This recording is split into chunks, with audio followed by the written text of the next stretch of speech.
Hey, what's up, everybody? This is Imani Latif. You're watching Black Comics Universe, presented by Peep Game Comics, exclusively here on The Experience. Please help us out by hitting share and giving us a like and follow. Then make sure to tune in for our original programming 7 days a week.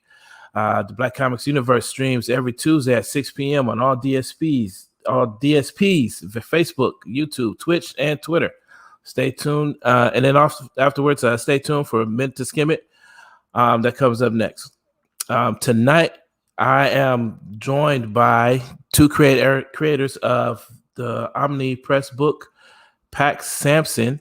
And these two gentlemen cover the gambit of the comic book industry. These are two comic book illustrators, comic book educators, printers, publishers, writers, authors, you name it. They have touched pretty much every aspect of the comic book industry, and I'm very excited to bring them on to the show. I'd like to introduce you all to Rashad Doucette and Jason Reeves of 133 Art. What's up? Hi. It's good to finally talk to you guys. Well, I talked to Jason.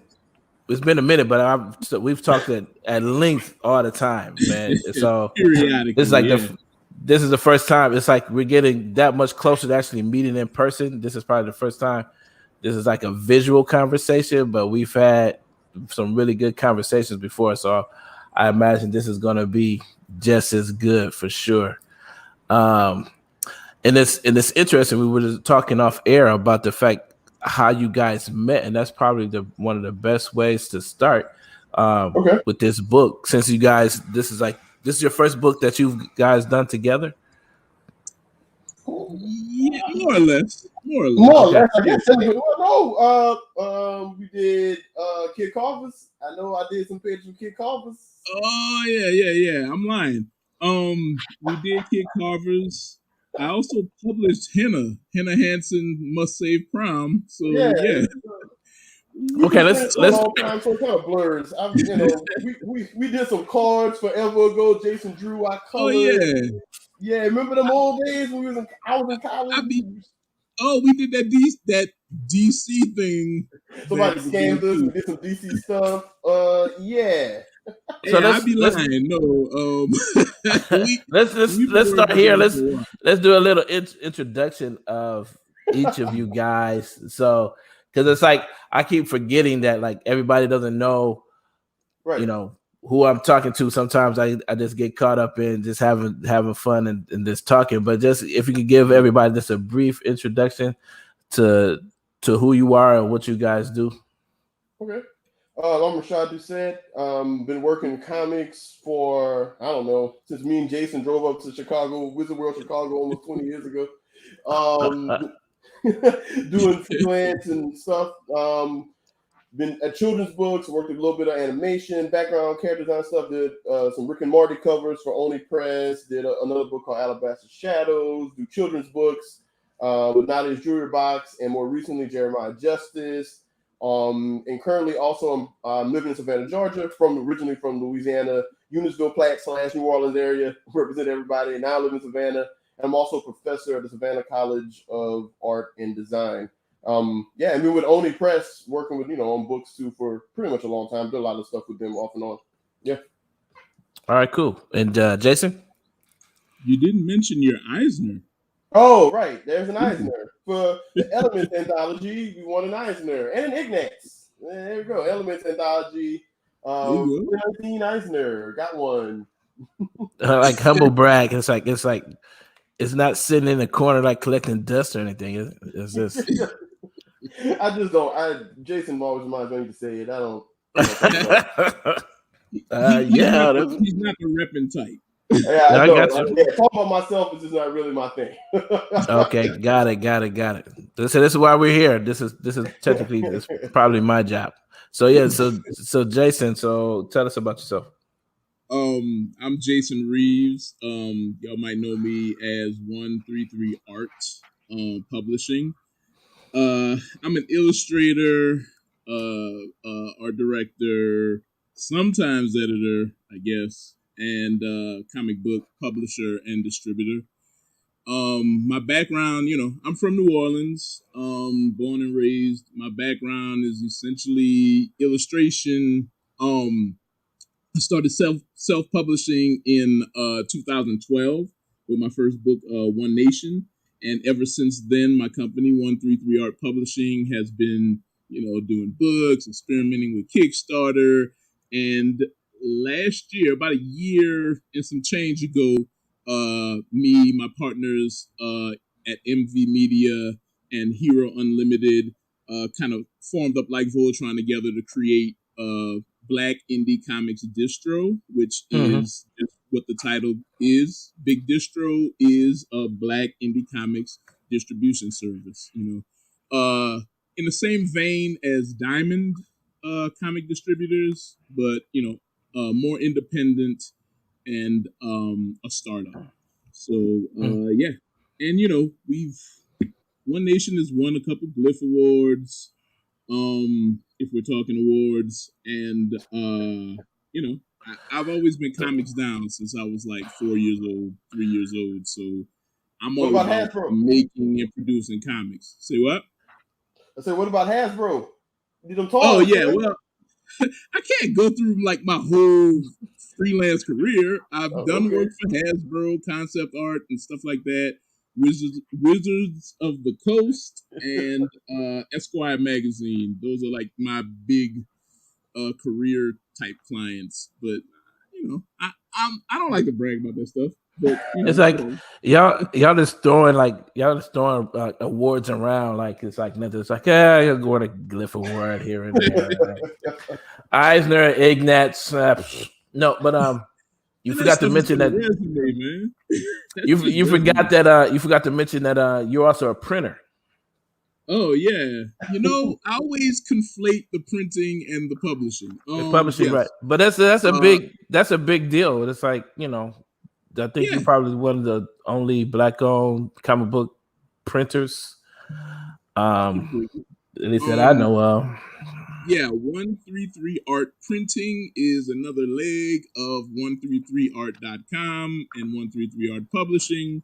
And yeah, it's just an extension for us to make comics. And so maybe that's a great place to start. Like so like I learned about both of you guys separately, but I learned about you guys as independent creators. Right, working as independent, comic book creators and things of that nature. What's it been like being on the other side of this, as far as working with a publisher, pitching your idea, designing and coming up with this book that's over my shoulder here? What's it been like being on the other side of?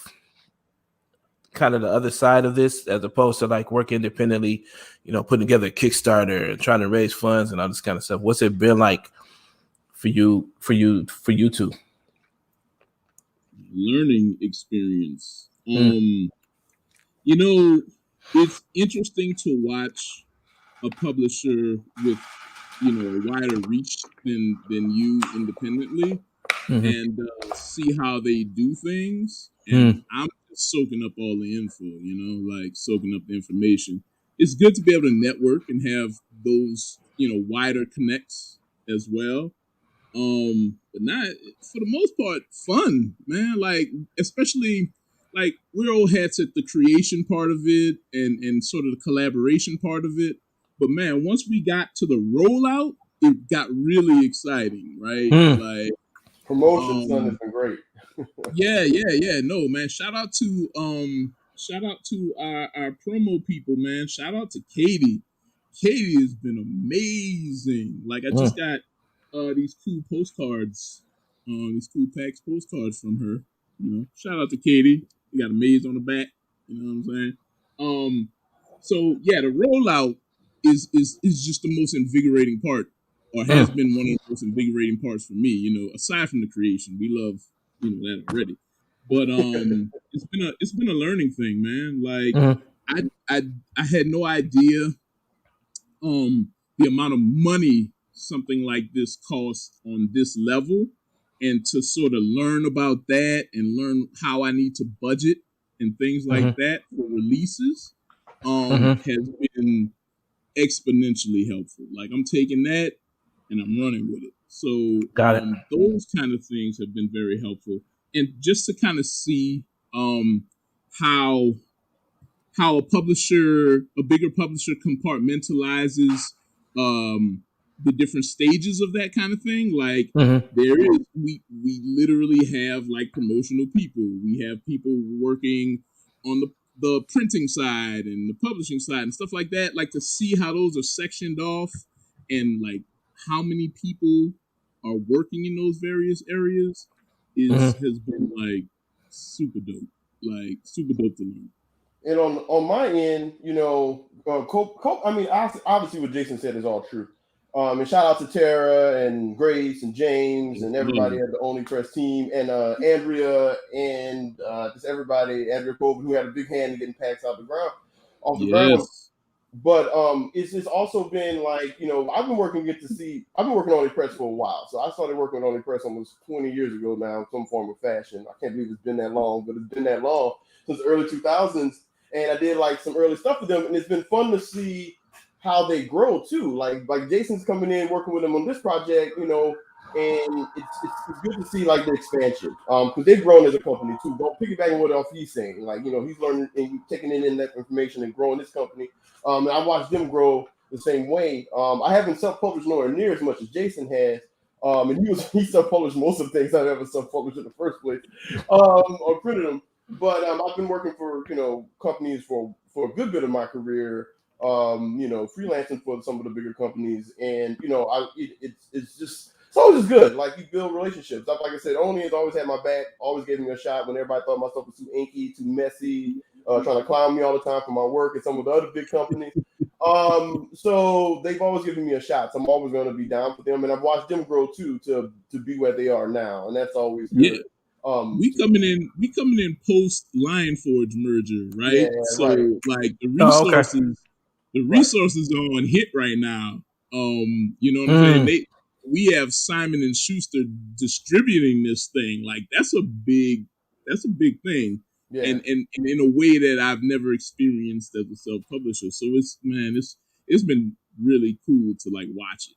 And to give y'all a quick story how it all came together, because you did ask that earlier. We're talking more about the production and getting it all done. Thing, it started out with like I had this rough idea about a family of Black superheroes. Like I just wanted to do it, and it was going to be about grandma, and I was going to call them like the Turners or the Smiths or something. And Jason, even when we were just having an early conversation before we decided to team up on it, just like that, I don't know, I don't like that name. Okay, so that's how a thing works. I throw stuff out of Jason, he tells me I'm being ridiculous. That's true.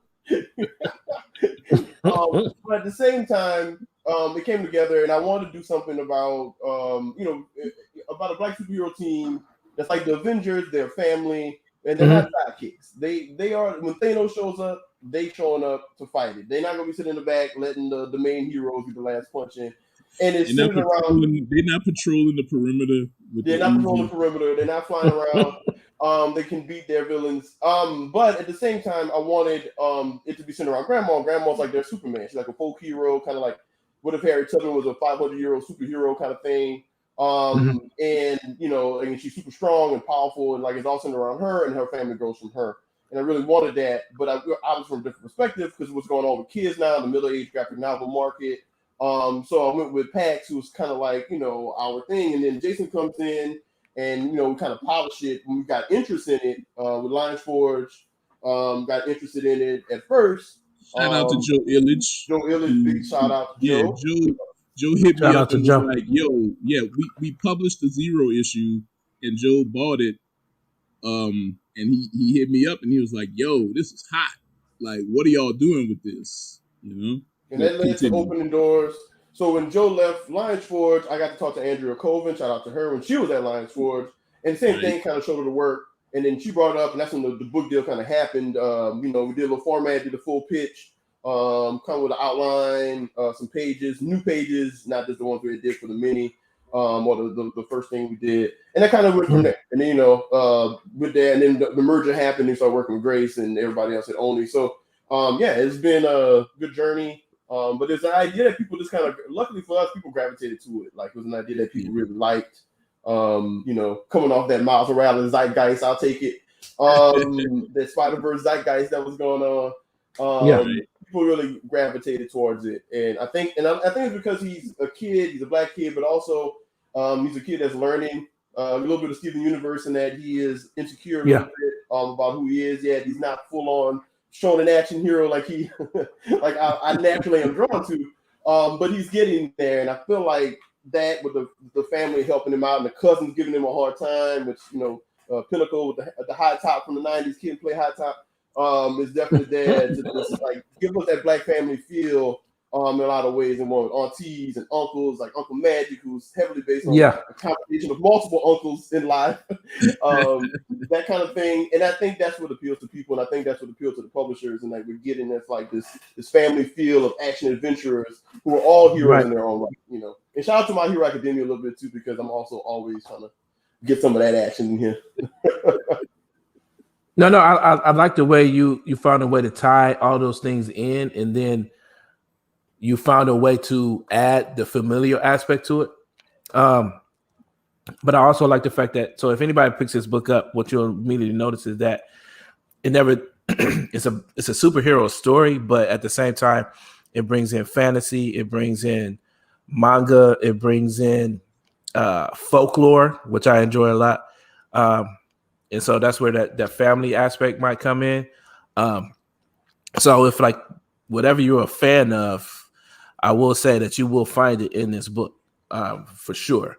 And I've been curious to know how you guys kept all that straight, like because at the end, also with all those genres being present, there's an underlying lore that's particular to this story. Also, it's like you bring in it, creating your own creatures that are particular to this world, creating your own, whether it's energy sources or science or recipes.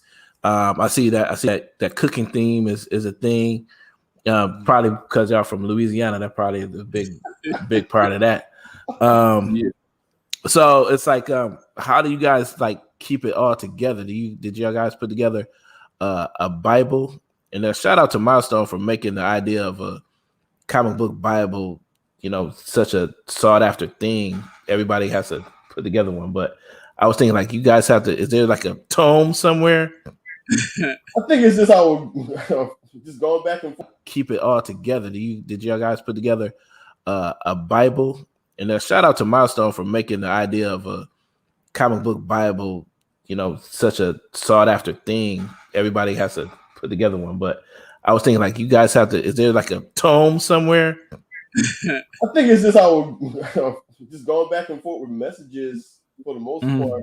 I think and real quick, then I'm gonna shut up. I think the main thing that makes it all tie together is that every family member represents a different genre, but they're all family members. So you can work in any genre, right? Pinnacle is martial arts / cousin in hip hop. Grandma folklore / grandma, right? So long as Pax's journey is easy to connect to, which is kid who doesn't fit in, figuring it out, right? That's the thing that ties in. You can work in a lot of genres in that. And we just wanted to make a world with no limits. Like, why have a limit on the world and what we can put in the world? Why not have a sci-fi fantasy folklore world why not? And we do keep up with what we're doing in the lore. We're building it, learning it as we go, especially working with Grace and getting questions from editorial about what this meant and what that meant. And we build it, and it coming real strong. And he's just a world builder. Jason's a natural world builder. Right. So that's how I think that's the two halves of us work well together. In that is that I'm like the emotional content. Jason's like, okay, let's make it make sense. And so that kind of thing kind of works. Not saying he's against emotional content. It's just that's what. No, I'm against emotional content. No emotional content. Well, so for instance, on this page, what you'll see is grandma, she's like you were saying, she's a superhero character, but you got his grandfather who's like a Western, kind of like a Western Blade Runner space type of character. Yeah, space cowboy. Yeah. And so like you were saying, like each family member represents, and I think his father is more like maybe like a Superman archetype. So like you see all these different elements in each family member, and like his auntie is like she's a time traveler, right? His sister is a chimera, half girl, half dragon, right? So it's so many fun aspects, to this story, and that's just the first 2 or 3 chapters, man. So it's like And I just learned a fun fact when we were off the air. Like you guys, y'all both from Louisiana, but y'all met. Y'all known each other for years. Even like how long have y'all known each other? I want to say like 25 years, right? Yeah, it's gotta be 25. It gotta be when I first went, like 99 or something. Yeah. Okay. It's before 99. Might be before that. It's around that. 98, 99, something like that. Yeah, some 20 plus years. Yeah. Yeah, we have the consummate comic book creator love story, man. We met in a comic right. shop. And he was showing off artwork. Shout out to the Bookworm, by the way. Bookworm, Crescent City, New Orleans East. The Bookworm was a comic shop that I had been going to since I was like 8 years old. And Miss Pauline was the owner, and the she was behind the register all day, every day. It was a family owned shop, so her and her husband owned it, but he was kind of older, and I think infirm. But she would run it, and Miss Pauline was the sweetest little lady ever, and she encouraged all of us to draw. And when he and I first met, he was showing off stuff, and there would be like rivalries between the kids that came in the store. Because she would be like, "Oh, that's my sweetie, that's my sweet Jason, that's my sweet Rashad," or whatever. She'd tell you that's who you were, and then individually, and then you would go back and feel like you were the only one. And he and I met, we talked, and I was like, "Oh man, Miss Pauline got my back." He was like, "No, she got my back. I'm the sweetest. I'm for her, And so that's kind of like how we met. And I remember our first conversation, we spoke on X-Men. That's like our favorite comic team ever since, whatever. And we talked for hours about X-Men and what we would do and da-da-da. And that's how we became homeboys. Like, for real. Like, I hadn't even, until now, I haven't even thought about it. But, like, we totally met in a comic shop. Crazy, like to me anyway, like almost fated kind of deal. No, definitely. Yeah, but so that is how our sort of collaborative efforts started, from saying what we would do with mainstream current books that we were reading, and like we didn't even. I know I didn't really know about Milestone until after their like run. Like I was like, so it was it was interesting. But the way we collaborate is we like to juxtapose, and I think this is a thing for a lot of Black indie creators. Is it's been so long since the Milestone era, and the young cats coming up who wanted to do it, who are now like old cats, but who wanted to do it in those eras and stuff and came up in those eras, it feels like we don't have a lot of time to get it done, right? And we want to take everything that influences us and kind of put it into the thing you get to do.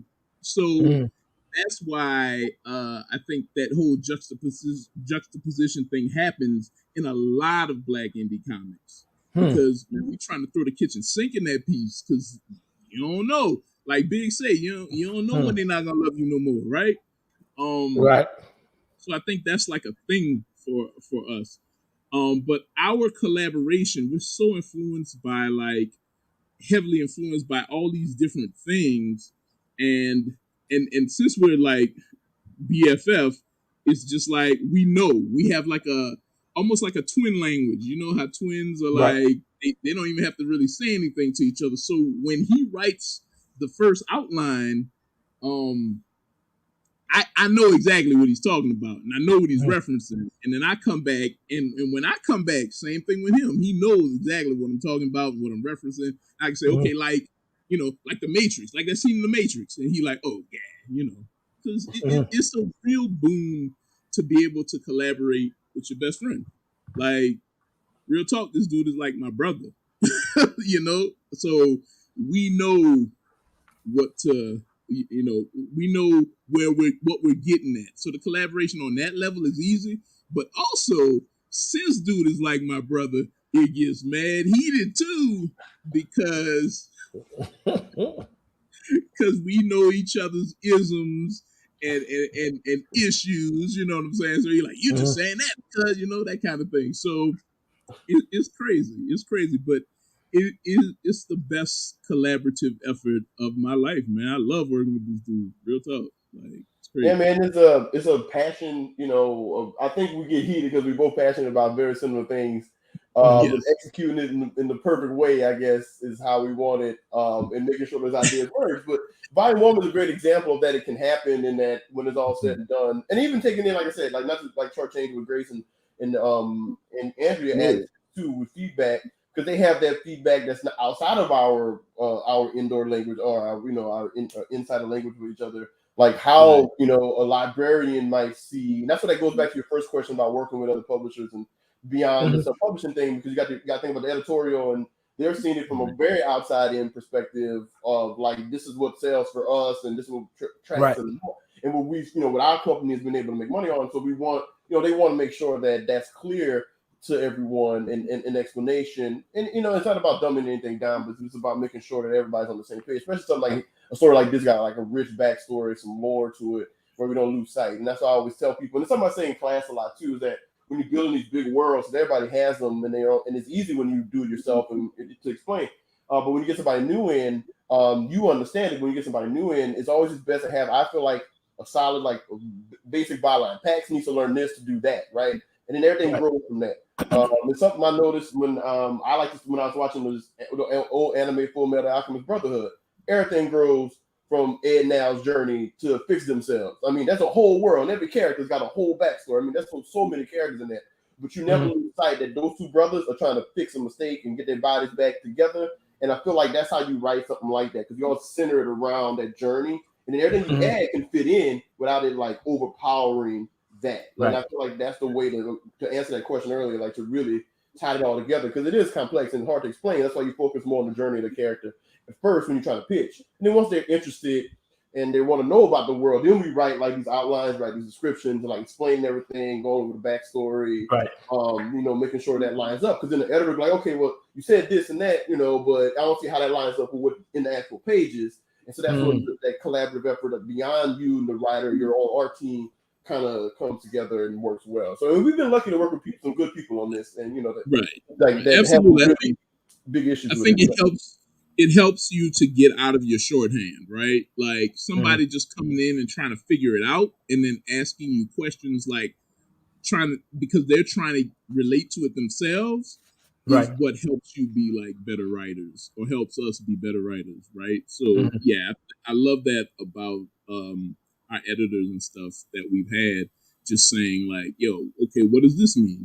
Like, because as writers, as creators, we can get a little inside baseball, and in order to get that out on the page, especially if you want millions of readers to read things, you gotta state it plain. You gotta put it out there sometimes, and Mm-hmm. it's good to have somebody kind of reining that in. I think That's a because I've read a lot of indie work, and I come across a lot of indie work. yeah. I bet. And it's not so much inside baseball as much as it is. It's sort of like most indies don't think past the story. Kind of, it's sort of like this is definitely a teachable moment right here. It's sort of like it's not just about telling your story, personal story, but to a degree, from a marketing standpoint, you have to package this story in a way that's going to be able to, that you can actually sell it. You know what I'm saying? It's like what I noticed is that most indies don't realize that they don't have a book that sells until after they've actually made the book. So like they've made the book, now they're trying to sell it. And it's sort of like, oh, it's hard for them to sell the book or sell the story, as opposed to having people come in and helping you tell the best story that's able to be sold, like actually coming in from the very beginning and actually, helping you guys move pieces around that that actually makes the book sellable at the end, or creates a sellable product. Am I missing something? It's like y'all giving me some funny faces over here. Well, I think that helps. What am I? I know there's something here I need to figure out what it is. That helps only if it's in service to the original vision, right? Yeah. Like, I feel like almost anything is sellable. Like, I feel like that conversation about what sells and what's not, everything doesn't sell until it does. And there are people that have specific skills that can make that happen. Now, whether or not those people are in with the initial creative process, that can help or not. But I think that sort of that idea only works if the idea is good in the first place, right? Sellable, I feel like it's so relative. Like, I feel like people digesting things are so relative. Now, within your realm of experience, yeah, okay, I'm editor or publisher X, and I've sold this amount of copies, and this is what the 10,000 people who buy those copies will buy or have bought from me. And that works. That works. Traditionally, that's great. But at the same time, you have publisher B who comes in and they have completely radical ideas. Like, okay, matter of fact, let me make brass tacks out of it. You have Image, and they have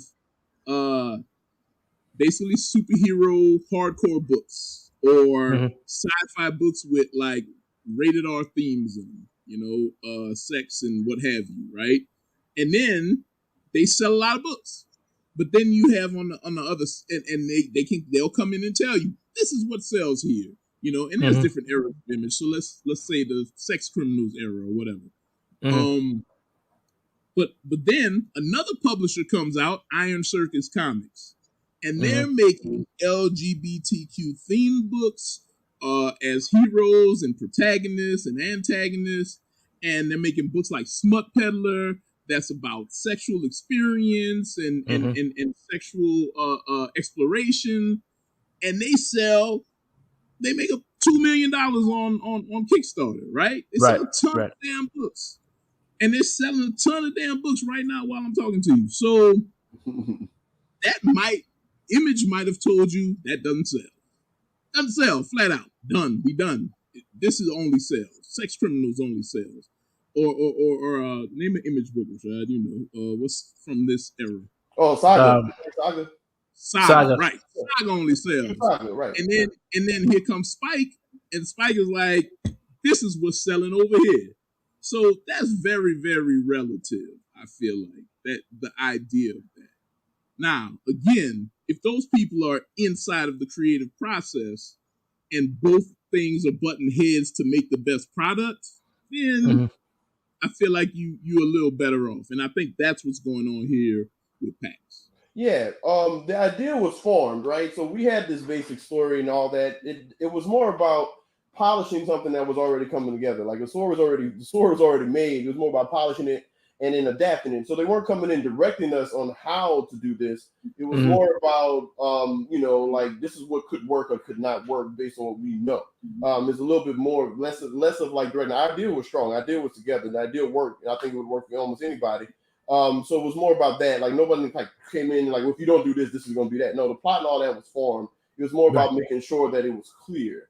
And even then, we still sold minis and it did fine. So it's one of those things even before that. So it's more about getting it to a way to talk about it. It's a difference, like I think what you're saying to some degree is like there's a difference between making a story and marketing the story to some degree. And I don't mean difference in like there's a different thing. Is that how you talk about your story is very important when you're trying to get it out there and get people to understand what you're trying to say. Because I think every idea can be good and there's something worthwhile in it. It's something I also do in class when we talk about that kind of stuff. Like how can we talk about it where I see what you're saying, but what are you really saying? And then how you talk about it gets those publishers interested. And you got to go to what like Jason is saying. If you're going to go that route, right, it's ultimately just finding your audience, whether it be through a publisher or you're doing it yourself. It's about finding your audience that works for you. And you getting your ideas enough together to where you're reaching to that audience. Because we can talk about all day about what story is better than what story.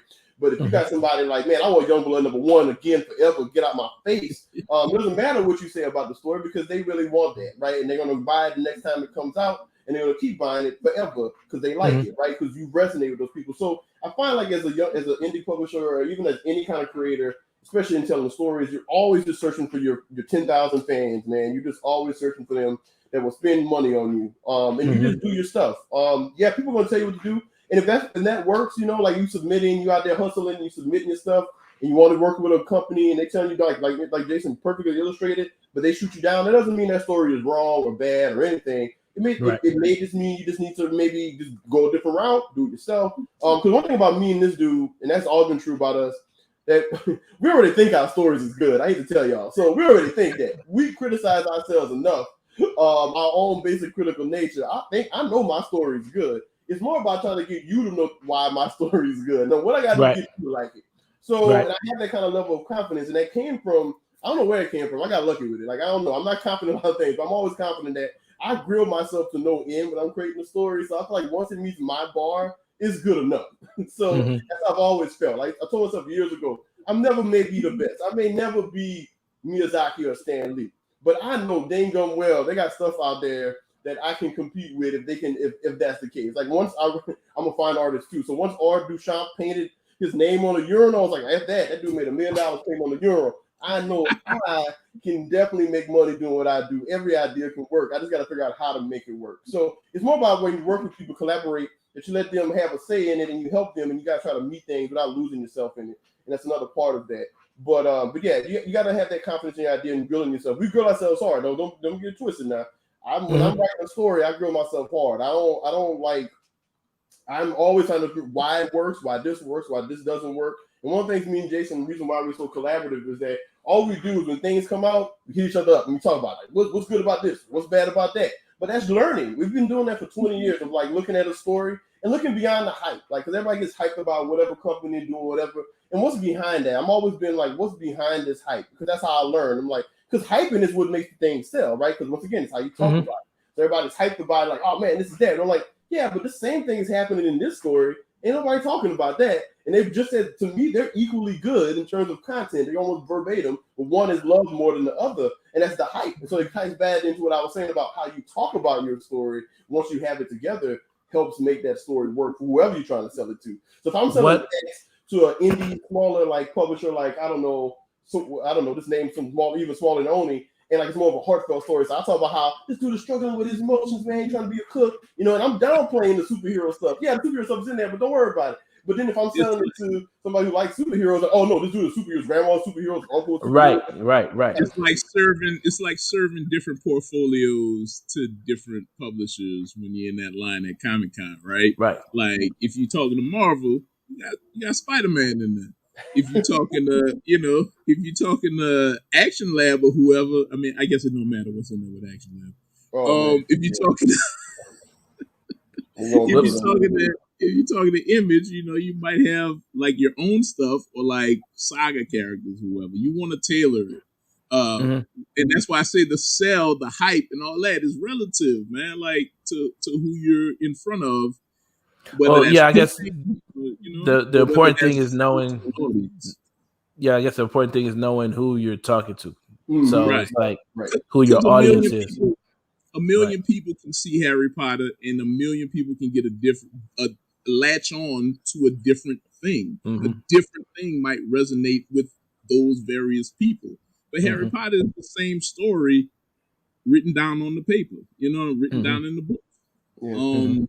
But what resonates with Harry for me might not resonate with Harry for somebody else. You dig? Right. So, I hate to contradict you, Imani, because it's kind of, but my whole thing is. I mean, it is my show, but I mean, right. Yes, go ahead. We like to talk, man. We like to talk, man. But I'm always hesitant to latch on to the idea of you can teach somebody what's sellable, because we're so, especially in the Black indie comics universe, we're so varied, and there's so many narratives that haven't been told yet. So I don't want to ever stifle young creators from doing what they need to do. Okay, yeah. Like, if you got a story about grits and you ain't ever seen a story about grits, write a story about damn grits. Right. I'm not gonna tell you if it's sellable or not. That's not my job. My job is to have that story out there. Because guess what? I like grits, and they got 10,000 more people that like grits. Sell it. No. It always comes back with food. Don't you have another? You got another book coming out. That's literally about cooking. What's the name of that book, Jason? Beautiful's Barbecue. Yeah, I'm looking for that book, man. It looks gorgeous. I just got sketches back the other day from Claudio, a wonderful illustrator, man. That is me and Greg Burnham are writing it. Greg Burnham of Tuskegee Airs fame. Y'all might know that cat. Yep. It's a book about cooking, man. The main character, Esh Beautiful, has magic hands, man. His magic hands can make you your favorite dish and just feed your soul. And when I kind of got it on my health journey, I've always been a fat kid. So one thing, that's why I like grits and food so much. But on my sort of health journey to try to stay right, or try to get to a point where it's not untenable, my weight and my health and everything, I learned to cook. Well, I've always known how to cook, but I got really into it, especially around the time we were doing Pax. And I was keto down back in the early days, and it just forced me to kind of figure out what dishes within the parameters of that kind of diet I could make and still be satisfied. And then it kind of opened up my food journey for me, because it's kind of like I'm a foodie. I'm like, for real, that dude that will try like almost anything, and I'm also that dude that seeks out new stuff. And Rashad be laughing at me because one, Rashad hates food. That's the one. He writes books about food, but he hates food. But it's such a chore. Yeah, man. I'm this dude. Pick you up, like, yo, give me the most expensive thing, give me the most highfalutin thing on the menu. I will try it, I will eat it. Flavor profiles and stuff like that. Yeah, I'm that dude. I take pictures of food. I cook food, man. I'm around here with tasting spoons when I'm cooking, man. Like, I'm a big in the middle age. I'm a big soup guy now, and I love blending flavors. I watch mad cooking shows. Like, I know who Padma Lakshmi is. You know what I'm saying? Like, I'm that dude.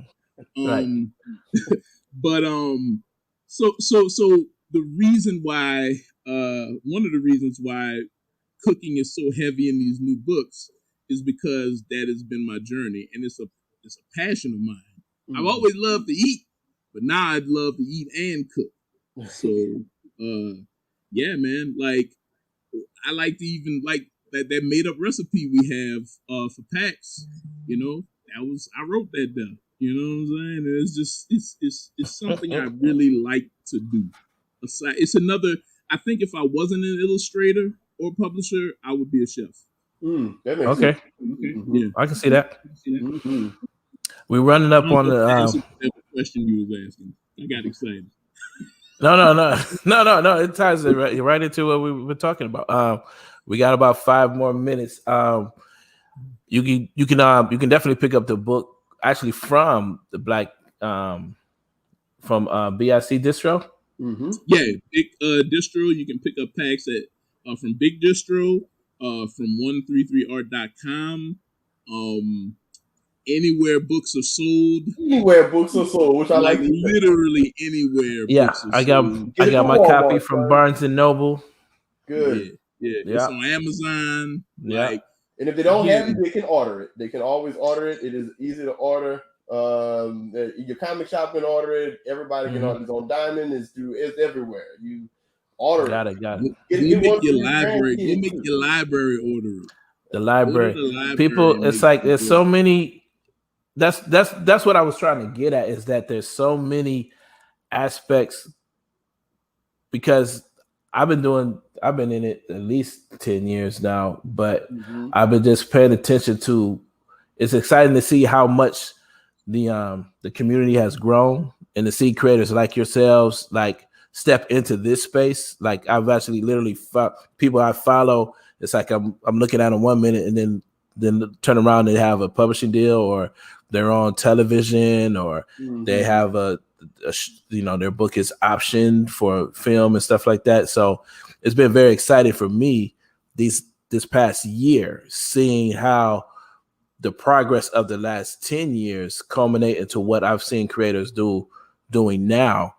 And what the layman doesn't realize is that this is all happening to a degree, not so much because of Black Panther and all this kind of stuff. It's sort of like, Black Panther was like a footnote to what we've been doing the whole time, right? So at least that's my perspective. Like whenever I see like someone who just knows the movie, they're very excited to say, "Oh wow, we should sell comics, or you should make a comic book," and all this kind of stuff. I said, look, it's like, what you don't realize is that there's like a slew of Black folks that are just creating this, a very exciting content, alongside things like Black Panther, and people don't realize that a zeitgeist always has underlying efforts. Yes, under that.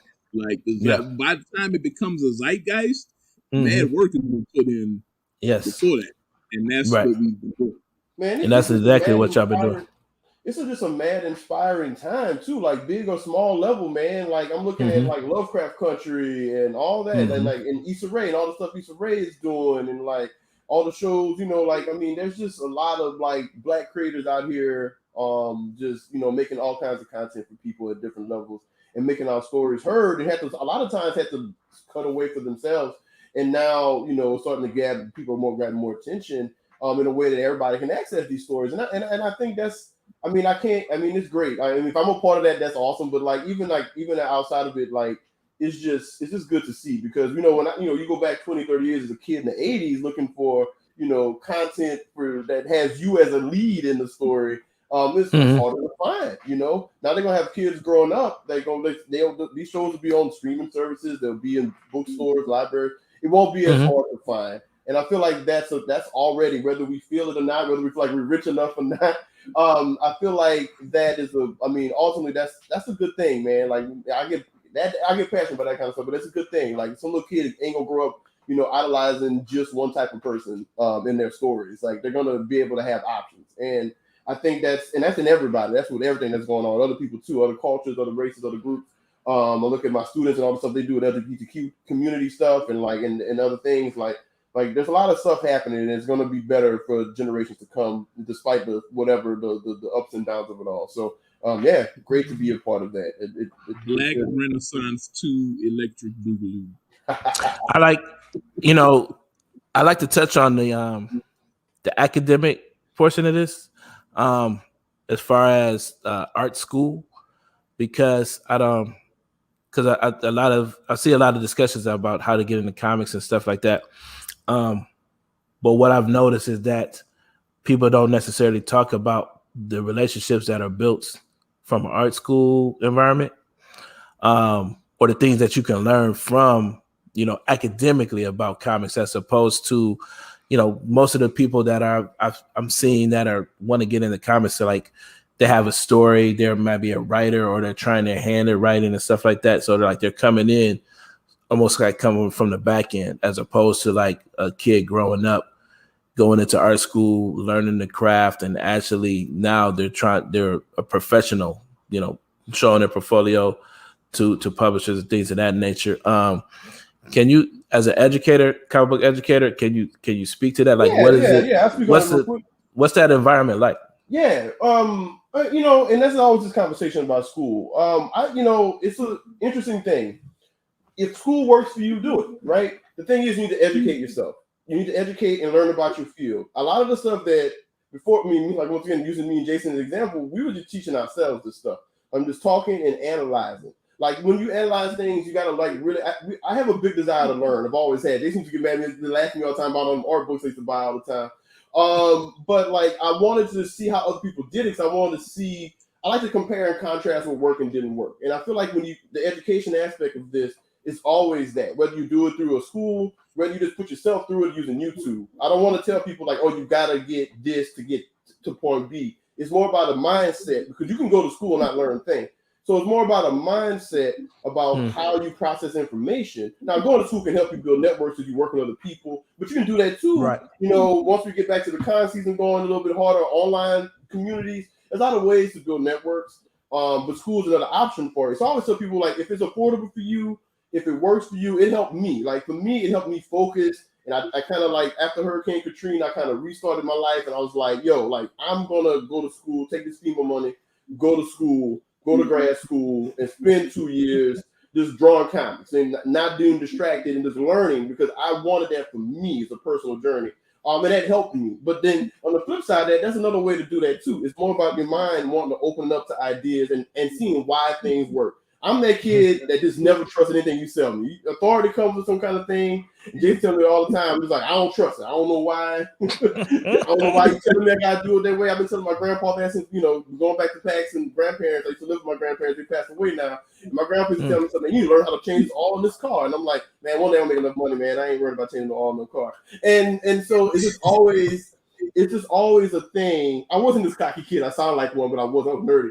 But like, but my point being is education is a way of being, and like I just wanted to learn, and like so you can go to school and do that, and it's great. Like I love teaching; it's fun. I sit down, we come up with ideas. We got an awesome department, awesome program that everybody's dedicated to helping kids learn comics specifically, and then by proxy, storyboarding, concept art, character design, all the other stuff that go with that now, because it all swirls together these days. But at the same time, be open, be nice to people, meet people, shake hands. Like I don't mean like overly nice where you like bending over backwards and like letting people run over you. It just be just a normal human and just get along with people and try, because you learn so much. I learned so much. I feel like as much as I learned in school techniques that helped me get better at comics, I was already drawing them and I already started working freelance. It's just that it helped me focus. But I also learned from like my students and vice versa. Like I learn from them all the time. I learn from the person who comes up to me at my table and just talks to me about whatever. I'm never at a point where I'm not open to learning from anybody. I don't like thinking that, there's no way to do it. One way to do it. Find out what works best for you. Is a trial and error kind of method. I tried things all the time. It didn't work. It's gone. But it might work for somebody else. That method might work. So if you can get the education, do it. But wherever you do it. Learn it. I'm a connoisseur of this stuff. I'm studying. I'm watching Miyazaki movies. I'm watching whatever HBO Max drama that come out this week with Nicole Kidman. I'm watching all that stuff. And I'm just like, yo, how did they do that? Because one day I want to write a story about people going on a retreat and they got some psychological problems. I don't know. Let me learn about how.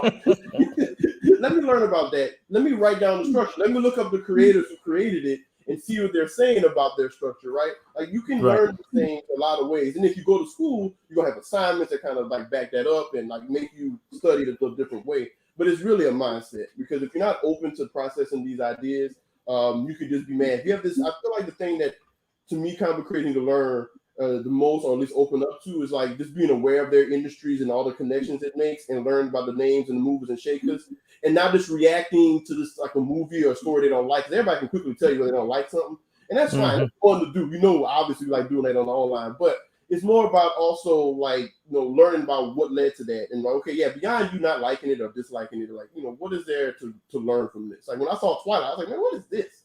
And I was like, oh, I get it. I mean, I might not perfectly like it all the way, but man, I see it's resonating with millions of people. So I need to write down how they do this. Vampire love stories is where it's at. So it's like it's one of those things where you like educate yourself, open up your mind. School is great. Go to school if you can. If not, you still can learn. Like I don't want to let anybody think that there's a magic way to do all that. Just open your mind. You learn from everybody. I'm learning from you right now. I'm learning from Jason. I'm learning from everybody. I'm a layman. I ain't never go to no school.